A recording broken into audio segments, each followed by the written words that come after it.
Good morning बच्चों। आज है अपना लेसन नंबर 7 राज्य सरकार। देखिए, इसमें जो प्रश्न आएंगे बोर्ड के, उसमें 2 नंबर और प्लस 6 नंबर, इस प्रकार 8 अंक का लेसन है ये। इसमें देखिए, राज्य विधानमंडल का गठन एवं कार्य दिए गए हैं। इसमें हमारे संविधान के अनुच्छेद 168 में विशेष बात कही गई है कि प्रत्येक राज्यों के लिए एक विधानमंडल होगा, जिसमें कहीं कहीं जहां शासन चलाने के लिए राज्यपाल सहायक रहेगा, कई राज्यों में 2 सदन होगी और कई राज्यों में 1 सदन होगा। 2 सदन वाले राज्यों में वो राज्य विधानमंडल और विधानसभा रहेगी, और राज्यपाल जो भी संविधान की सहायक के रूप में शासन के सहयोग करेगा। जिसमें देखिए, राज्य विधानमंडल का गठन एवं कार्य दिए गए हैं। संविधान के द्वारा भारत में प्रत्येक राज्य में एक विधानमंडल की व्यवस्था की गई है। संविधान के अनुच्छेद 168 में कहा गया है कि प्रत्येक राज्य के लिए एक विधानमंडल होगा, जो राज्य सरकार का शासन चलाएगा। जो राज्यपाल तथा कुछ राज्यों में 2 सदनों से तथा कुछ में 1 सदन से मिलकर बनेगा। जिन राज्यों में 2 सदन होंगे उनके नाम क्रमशः विधानसभा और विधान परिषद होंगे। प्रत्येक राज्य में जनता द्वारा वयस्क मताधिकार के आधार पर निर्वाचित प्रतिनिधियों का एक सदन होगा। कि एक सदन में तो प्रत्यक्ष निर्वाचन होगा, जिसमें वयस्क मताधिकार के आधार पर होगा। वयस्क मताधिकार अर्थात भारत में जिनकी आयु 18 वर्ष है, वे जनता लोग जिनकी आयु 18 वर्ष हो जाती है, वो निर्वाचित करेंगे, अपने मत का प्रयोग करेंगे। वो प्रतिनिधि विधान सभा निम्न सदन में शासन का संचालन करेंगे। इस आधार पर निर्वाचित प्रतिनिधियों का एक सदन होगा, और विधानमंडल के इस सदन को विधानसभा कहते हैं। जिन राज्यों में विधानमंडल का दूसरा सदन है उसे कहेंगे विधान परिषद। यानी विधान परिषद में जो प्रतिनिधि रहेंगे उनको जनता नहीं चुनेगी, वो अप्रत्यक्ष निर्वाचित होंगे। राज्यों के विधानमंडल एक सदनात्मक या द्विसदनात्मक, इस बात के निर्णय का अधिकार राज्य में निर्वाचित प्रतिनिधियों और भारतीय संसद को ही है। वर्तमान समय में भारतीय संघ में केवल 7 राज्यों में, जिनमें द्विसदनात्मक शासन होगा, जिसमें 2 सदन होंगे, राज्य विधान परिषद और राज्य विधानसभा। इस प्रकार हम कह सकते हैं कि राज्य विधानमंडल के 3 अंग होते हैं। राज्य विधानमंडल के 3 अंग कौन से होते हैं? जो प्रमुखतः राज्यपाल, विधान परिषद और विधानसभा। जिस तरह से हमने पीछे पढ़ा था कि हमारी संसद के 3 अंग होते हैं, 2 सदन होते हैं, तो 3 अंग होते हैं। जहाँ राष्ट्रपति और लोकसभा और राज्यसभा था, वैसे ही यहाँ राज्य विधानमंडल के भी 3 अंग रखे गए हैं, जिसमें राज्यपाल, विधान परिषद और विधानसभा होगी। यहाँ 7 राज्य महत्वपूर्ण रखते हैं। 2 अंक के प्रश्न में महत्वपूर्ण बात रखी गई है कि हमारे भारतीय संघ में केवल 7 राज्य दिए गए हैं। उत्तर प्रदेश, जम्मू कश्मीर, महाराष्ट्र, कर्नाटक, बिहार, आंध्र प्रदेश और तेलंगाना में द्विसदनात्मक व्यवस्थापिका है। शेष राज्यों में एक सदनात्मक व्यवस्थापिका है। तो इस प्रकार हमारे जम्मू कश्मीर में केंद्र शासित प्रदेश घोषित कर दिया गया है। फिर भी इसमें जम्मू कश्मीर में जहां विधानसभा के द्वारा शासन चलेगा, तो उसमें द्विसदनात्मक शासन ही चलेगा। तो 7 राज्य ही हैं हमारे। 7 राज्यों में प्रमुखतः जहां संघ के रूप में मान सकते हैं या केंद्र शासित प्रदेश के रूप में, तो 7 संघीय क्षेत्रों में और राज्यों में द्विसदनात्मक शासन संचालित होगा, जिसमें विधान परिषद और विधानसभा शासन का संचालन करती है। जैसे केंद्र सरकार में राज्यसभा और लोकसभा संचालित करती है, वैसे ही राज्य सरकार में इन 7 राज्यों में विधान परिषद और विधानसभा शासन का संचालन करेगी। द्विसदनात्मक व्यवस्थापिका वाले इन 7 राज्यों में राज्य विधानमंडल के निम्नांकित 3 अंग है। जिस तरह से संसद के 3 अंग होते हैं, वैसे ही राज्य विधानमंडल के भी 3 अंग होते हैं, जिसमें देखिए राज्यपाल रहता है और विधानसभा और विधान परिषद। इस प्रकार 3 अंगों के द्वारा शासन का संचालन होगा। तो हम इन के बारे में हम पढ़ेंगे विस्तार से। पहले राज्य विधानमंडल के 2 सदनों के बारे में पढ़ेंगे कि विधानसभा का गठन किस प्रकार विधानसभा का संचालन किया गया है, जिसको निम्न सदन भी कहते हैं। राज्य विधानमंडल का निम्न सदन। विधानसभा विधानमंडल का प्रथम और लोकप्रिय सदन है, यानी कि इसमें जो प्रतिनिधि चुन करके आएंगे वो जनता के द्वारा चुन करके आते हैं। जो लोग 18 वर्ष की आयु पूर्ण कर लेते हैं वे लोग अपने वयस्क मताधिकार के आधार पर इन प्रतिनिधियों को चुनते हैं। अब देखिए सदस्य संख्या। संविधान में राज्य की विधानसभा के सदस्यों की केवल न्यूनतम और अधिकतम संख्या निश्चित की गई है। संविधान के अनुच्छेद 170 के अनुसार राज्य की विधानसभा के सदस्यों की अधिकतम संख्या 500 और न्यूनतम संख्या 60 होगी। ऐसा हमारे अनुच्छेद 170 में लिखा गया है। संविधान के अनुच्छेद 170 में कि प्रारंभ में इनकी अधिकतम संख्या ज़्यादा से ज़्यादा 500 और न्यूनतम से न्यूनतम 60 होगी। चुनाव के लिए प्रत्येक राज्यों को भौगोलिक आधार पर अनेक निर्वाचित क्षेत्रों में इस प्रकार विभाजित किया गया है कि हमारे राज्य के भौगोलिक क्षेत्र की जो सीटें हैं उन सीटों को जनसंख्या के आधार पर बांटा गया है। जैसे विधानसभा का प्रत्येक सदस्य यानी एक सीट के लिए कम से कम 75,000 जनसंख्या का प्रतिनिधित्व करेंगे। तो इस प्रकार सीमांकन किया गया है कि जहां 75,000 जनसंख्या हो उस क्षेत्र के लिए एक सीट रखी गई है विधानसभा के लिए। अब स्थान और आरक्षण की बात कही गई है कि इनमें प्रतिनिधियों को क्या आरक्षण होगा। तो राज्यों की विधानसभाओं में अनुसूचित जातियों व जनजातियों के लिए स्थानों के आरक्षण की व्यवस्था 95 संवैधानिक संशोधन 2009 के अनुसार जनवरी 2020 ईस्वी तक के लिए रखी गई है, जिसमें अनुसूचित जाति और अनुसूचित जनजातियों को प्रतिशत के आधार पर आरक्षण दिया जाएगा। राज्य की विधानसभा के निर्वाचन के बाद यदि संबंधित राज्य का राज्यपाल यह अनुभव करता है कि विधानसभा में आंग्ल भारतीय समुदाय को उचित प्रतिनिधित्व नहीं मिला है तो वह उस समुदाय के एक सदस्य को विधानसभा में मनोनीत कर सकता है। अगर कोई प्रतिनिधि चुन करके नहीं आता है विधानसभा में, तो जिस तरह से राष्ट्रपति को राज्यसभा में अधिकार मिला है कि वह 12 सदस्यों को मनोनीत करता है,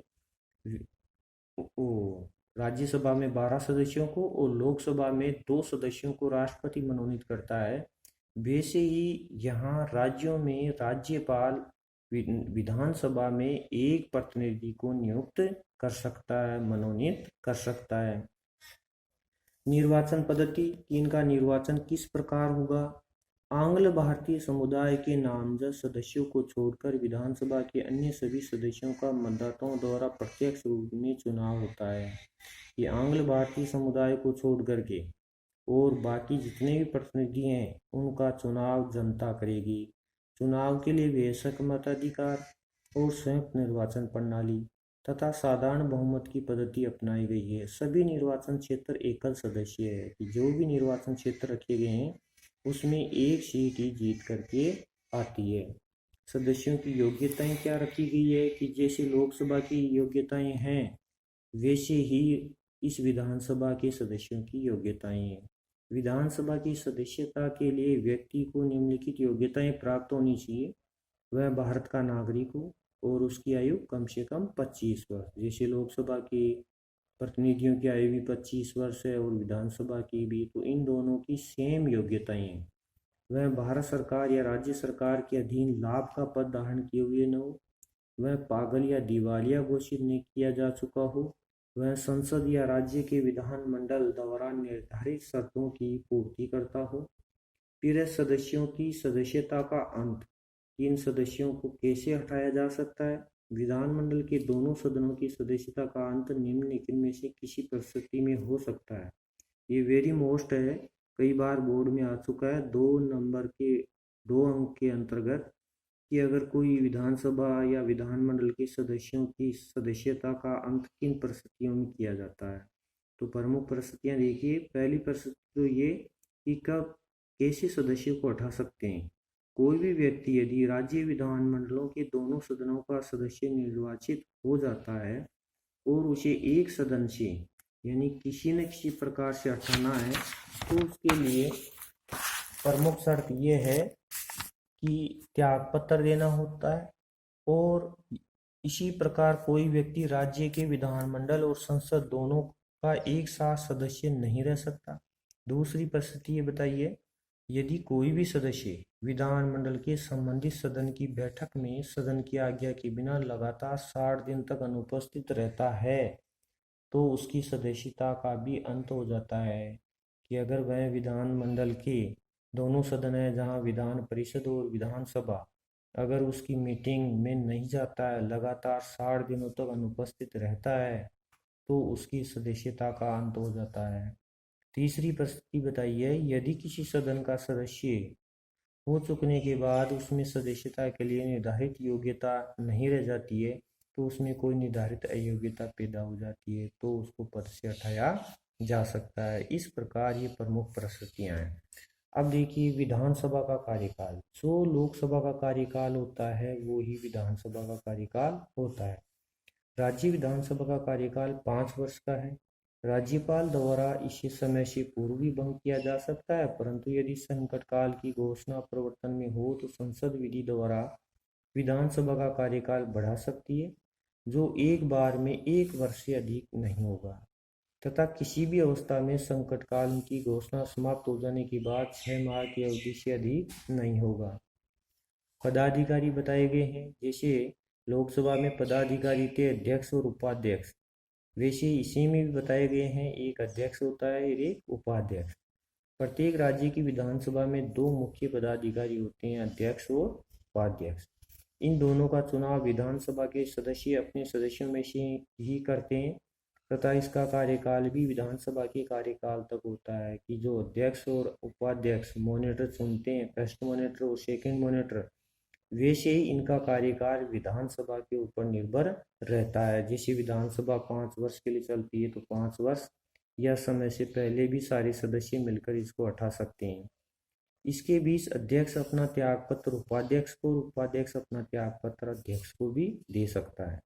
इन दोनों को विधानसभा सदस्यों के बहुमत द्वारा स्वीकृत प्रस्ताव के आधार पर भी हटाया जा सकता है। कि अगर विधानसभा के सदस्य मिलकर के हटाना चाहे तो दोनों को हटा सकते हैं, किंतु इस प्रस्ताव की सूचना 14 दिन पूर्व अध्यक्ष और उपाध्यक्ष दोनों को देना आवश्यक है। जिसको भी आप हटाना चाहते हैं, अध्यक्ष या उपाध्यक्ष को, तो 14 दिन पूर्व उनको सूचना देनी पड़ती है कि हम आपके विरुद्ध प्रस्ताव लाएंगे और उसमें आपको हटाया जाएगा। अध्यक्ष के अधिकार तथा कार्य क्या क्या है। जिस तरह से लोकसभा का अध्यक्ष है, वैसे ही विधानसभा का अध्यक्ष भी उसी के अनुरूप काम करता है।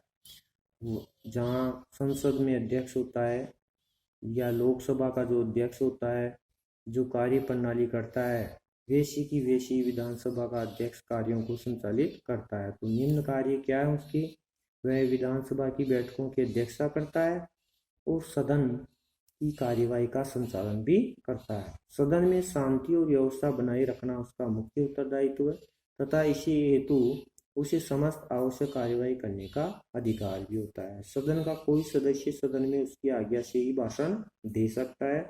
वह सदन की कार्यवाही में ऐसे शब्दों को निकाले जाने का आदेश दे सकता है जो संसदीय या अशिष्ट हो, जो संसद के विरुद्ध हो, उनको भी वह किसी न किसी प्रकार से उस शब्दों को या किसी प्रकार से सदन की कार्यवाही के रूप में आदेश दे सकता है कि ऐसे शब्दों का काम अपने किसी प्रकार से शब्दों को यूज में नहीं ले सकते। सदन के नेता के परामर्श से वह सदन की कार्यवाही का क्रम निश्चित करता है कि सदन में आगे क्या कार्यवाही होगी, उसका क्रम निश्चित करने का काम अध्यक्ष का ही होता है। फिर वह प्रश्नों को स्वीकार करता है, नियम विरुद्ध होने पर उन पर अस्वीकार भी करता है। वह मतदान पश्चात परिणाम की घोषणा करता है। सामान्य परिस्थिति में वह सदन में मतदान में भाग नहीं लेता, लेकिन यदि किसी प्रश्न पर पक्ष और विपक्ष में बराबरी मत आ जाए तो वह निर्णायक मत देने का प्रयोग कर सकता है। कोई विधेयक धन विधेयक है या नहीं, इसका निर्णय भी अध्यक्ष के ऊपर निर्भर करता है कि साधारण विधेयक है या धन विधेयक। दल बदली संबंधी याचिका पर निर्णय देता है कि किसी भी प्रकार से दल बदल होना चाहता है तो उसके बारे में ये निर्णय देने का अधिकार है। जैसे अभी हमारी राजस्थान विधानसभा में कुछ विधायक दल छोड़ करके जाने में थे, तो उनको निर्देशित कर सकता है, उनकी सदस्यता निरस्त कर सकता है। अध्यक्ष की अनुपस्थिति में इन सभी कार्यों का संपादन उपाध्यक्ष करता है। तो इस प्रकार उपाध्यक्ष के कार्यों का भी संचालन होता है। उपाध्यक्ष जब अध्यक्ष नहीं रहता है तब इन सभी कार्यों को संचालित करने का अधिकार उपाध्यक्ष को मिल जाता है।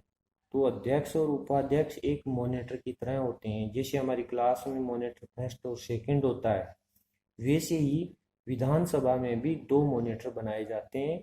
वो दोनों मॉनिटर जनता द्वारा प्रतिनिधि के रूप में ही उन्हीं सदस्यों में से होते हैं और सारे सदस्य विधानसभा के मिलकर के दो व्यक्तियों को चुनते हैं और उन दोनों व्यक्तियों को हम अध्यक्ष और उपाध्यक्ष के नाम से जानते हैं।